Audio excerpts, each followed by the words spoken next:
Как да разберете как работи тази платформа? Когато закупите пакет на платформата, можете да избирате между 100, 500, 1000 или 5000 полигона. Нека използваме пакет с 500 полигона като пример. Това се счита за пакет с средно ниво. Когато има активност на платформата, приходите се разпределят незабавно между всички активни акаунти. Сумата, която получавате обаче, зависи от размера на вашия пакет. Например, ако закупите пакет от 100 полигона, вашият статус ще се покаже. Вашата поръчка е активна, новите пакети са заключени, докато поръчката ви не бъде завършена. Това означава, че докато пакетът ви е активен, не можете да закупите друг. Трябва да изчакате, докато пакетът приключи. Сега си представете, че друг потребител купува пакет от 1000 полигона. Ако в момента имате пакет от 100 пол, във вашия акаунт може да се покажат 2 до 3 полигона като достъпни за заявяване.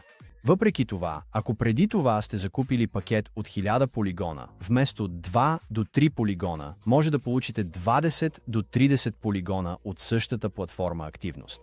С прости думи, колкото по-голям е пакетът, толкова по-бързо се завършва и толкова по-високи са печалбите от активността на платформата.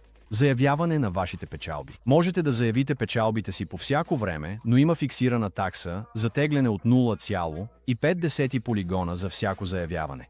Поради това обикновено е по-добре да оставите печалбите си да се натрупат за няколко дни и след това да заявите по-голяма сума. За да е ясно, можете да заявите дори един полигон, но таксата от 0,5 полигона все пак се прилага.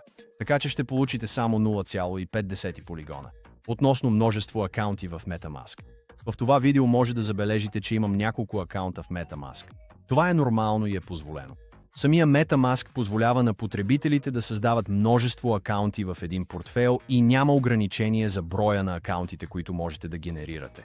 Всеки акаунт в MetaMask има свой собствен адрес на портфейла, може да бъде свързан самостоятелно с платформата, може да прави свои собствени депозити и да купува пакети.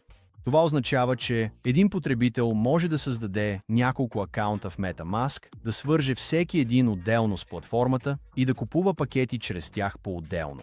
Няма ограничение за броя на акаунтите, които можете да създадете, стига всеки акаунт да оперира самостоятелно. Представете си, че вече имате 9 отделни акаунта в MetaMask и на всеки от тях сте активирали пакет от 1000 пол.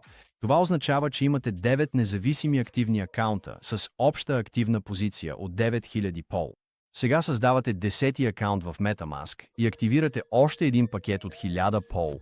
Бекенд индексът сочи надясно, а това, което се случва след това, е механично и гарантирано от начина, по който работи платформата. Тъй като всеки акаунт е независим, в момента в който се активира нов пакет, платформата регистрира тази активност и кредитите се разпределят между всички други активни акаунти по абсолютно същия начин, по който се прави за всеки потребител на платформата. Това означава, че останалите ви 9 активни акаунта ще получат кредити, които могат да бъдат заявени не заради обещания за печалба, а защото всеки нов пакет задейства разпределение в цялата система. Вашите акаунти не се третират по-различно от акаунтите на другите потребители. Сумата, която се кредитира на всеки акаунт, зависи от размера на пакета в този акаунт и общата активност на платформата. Но самото кредитиране се случва като част от нормалната работа на системата.